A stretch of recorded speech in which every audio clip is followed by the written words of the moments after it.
Hello दोस्तों, आज हम बताने वाले हैं आप लोगों को क्लास 10 का 13.1 जो कि पुराना किताब में है और 12.1 में नया किताब में है।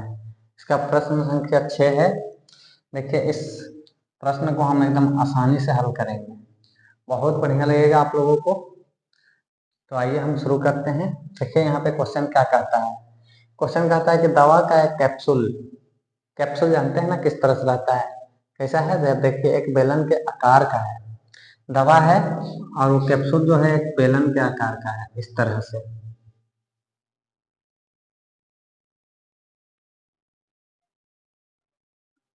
से है बेलन आकार का, ठीक है। अब फिर कहता है कि जिसके दोनों सिरों पर एक अर्धगोला लगा हुआ है। दोनों सिरा यहाँ है और यहाँ भी है, तो दो अर्धगोला लगा हुआ है। तो यहाँ पे अर्धगोला दो लगा देते हैं, ठीक है। देख लीजिए, लगा दिए।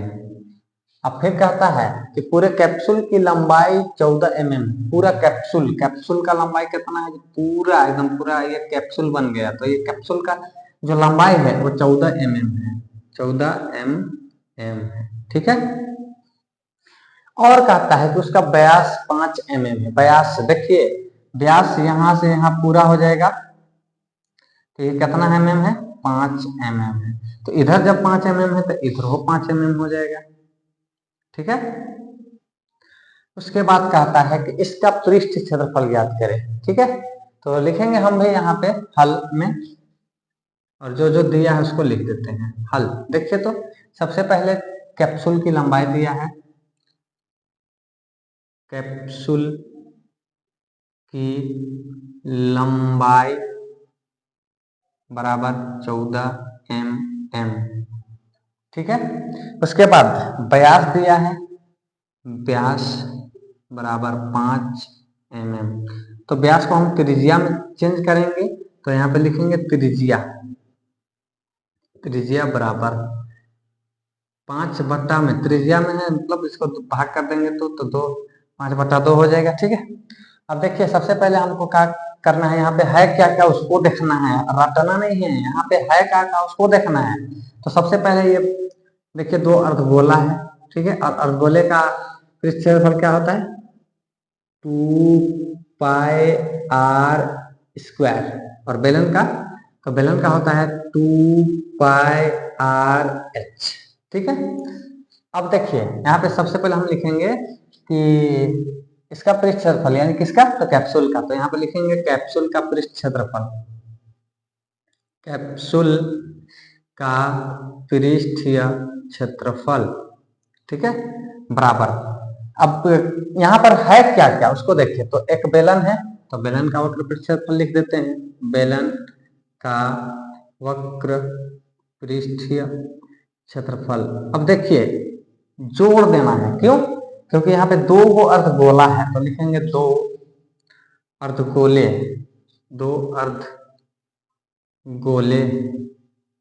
का पृष्ठ क्षेत्रफल, ठीक है। अब देखिए बहुत आसान है। सबसे पहले बेलन का वक्र पृष्ठ क्षेत्रफल को लिखिए। तो बेलन का वक्र पृष्ठ क्षेत्रफल बराबर क्या होता है? तो बेलन का वक्र पृष्ठ क्षेत्रफल होता है 2πrh। तो लिख देते हैं 2πrh। और जुड़ा हुआ है इसी में दो अर्धगोला था, दो अर्धगोले का क्या होता है? 2πr², ठीक है। अब ध्यान से देखिए यहाँ पे कॉमन का है, तो देखिए 2πr यहाँ भी है, 2πr यहाँ भी, r यहाँ दो गो है तो एगो बच जाएगा अंदर में।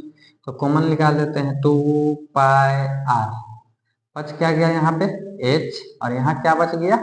एगो दो तो निकल गया है, तो एगो तो बचेगा और r बचेगा, ठीक है। अब ध्यान से देखिए ये दो तो दो, पाई का मान हमें किताब में कुछ नहीं बोला है, यानी कि पाई का मान 22/7 लेना है। 22/7 गुने r हमारे पास क्या है? तो देखिए 5/2 त्रिज्या, 5/2 ब्रैकेट्स h ऊंचाई हमको देखना है। अब ऊंचाई देखिए, ऊंचाई में क्या कंडीशन है? तो कैप्सूल की ऊंचाई हमको दे रखा था ना, देखिए पूरे कैप्सूल की ऊंचाई 14 mm है। अब हमको ऊंचाई किस में जरूरत पड़ रहा है भाई? तो देखिए बेलन में पड़ रहा है ना 2πrh। तो बेलन का सिर्फ हमको ऊंचाई निकालना होगा यहाँ से यहाँ तक। तो कैसे निकलेगा, तो देखिए यहां पर हम निकाल देते हैं बेलन की ऊंचाई, बेलन की ऊंचाई, बेलन की ऊंचाई निकाल देते हैं। कैसे निकलेगा, तो देखिए टोटल दिया है 14, तो 14 में से माइनस करना होगा कितना, दोनों तरफ का त्रिज्या, जो अर्धगोले में त्रिज्या अभी हम निकाले हैं ना, तो त्रिज्या को क्या करना होगा, माइनस करना होगा। तो अर्धगोला दो है इसलिए दोनों को जोड़ देते हैं। अब देखिए ये जो है 14, तो 14 माइनस 5, ये एलसीएम निकालेंगे तो 2 निकलेगा, और 5 और 5 10। अब देखिए 14 और 2 कम 2, 2 पचे के 10 ही कट गया, तो -5 करेंगे तो कितना आ जाएगा, 9। तो यहाँ पर क्या आ जाएगा भाई, तो ऊंचाई आपका 9 आ जाएगा। प्लस है तो प्लस, 2 है तो 2, कोई चिन्ह नहीं। आर का मान आपके पास, ये किसका आर है, तो ये जो है आर है अर्धगोले का, तो 5/2। ठीक है, अब ये 2 से ये 2 कट गया, तो अब बचा क्या भाई, 2 निकल गया था, 1 2 बचा हुआ है, तो 2 से 2 कट गया। और कहीं पर कुछ मिस्टेक है, देखते हैं। 2πr निकाल दिया, 2πr ठीक है। और 2 अर्धगोलक है तो 2 अर्धगोलक का ये 2 उसके लिए, अब ये 2 तो 2 एक रह गया, तो काट दिए 2 से 2। अब देखिए ध्यान से, 2 आ रहा, ठीक है। अब देखिए यहाँ पे 2 है, तो ये 2 से ये 2 भी कट जाएगा, तो इसको नहीं लिखने का जरूरत पड़ेगा। अब देखिए 22 और 5 को गुणा करेंगे तो 5 दूनी के 10, 5 दूनी के 10 और 11/7, और कोई चिन्ह है गुना, 9 और 5 जुटेगा। क्यों जुटेगा, क्योंकि ये 2 से 2 तो कट गया ना, तो 9 और 5 को जोड़ देते हैं, एक स्टेप बढ़ा करके 9 जोड़ 5 कर देते हैं। ठीक है, अब देखिए 110/7 गुना 9 और 5 14, 7 से 7 को 14 को काटेंगे तो 2 बार में कटेगा, तो अब बचेगा क्या, तो 110 को 2 से गुना करना होगा ना, यही ना बचेगा, 110 गुना 2। तो इसको गुना करते हैं, 2 0 0, 2 एकम के 2 और 2 एकम के 2, तो कितना आ गया भाई, 220। कितना, मिलीमीटर में है यूनिट, तो मिलीमीटर स्क्वायर आपके पास आंसर आ गया। तो उम्मीद करते हैं दोस्तों कि ये क्वेश्चन को भी आप आसानी से समझ गए होंगे। ठीक है, अगर समझ गए होंगे तो चैनल को सब्सक्राइब और शेयर कर दीजिएगा। ठीक है।